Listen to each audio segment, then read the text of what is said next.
I hate to break it to Bernie Sanders supporters, but he will never be president. And he just doomed his chances in only 5 words. That's next on Conservative News.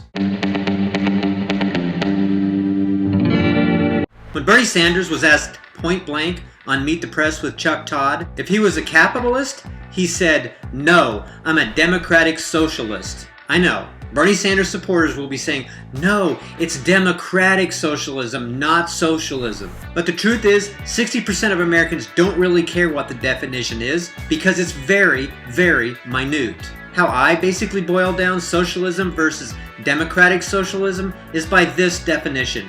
Socialism is government taking your stuff at the point of a gun. Democratic socialism is the government convincing you to vote for them so they can take your stuff at the point of a gun. Okay, but the real definition of democratic socialism is political democracy with social ownership of the means of production. Big deal, because when you have social ownership of the means of production, somebody still has to control it. And guess what?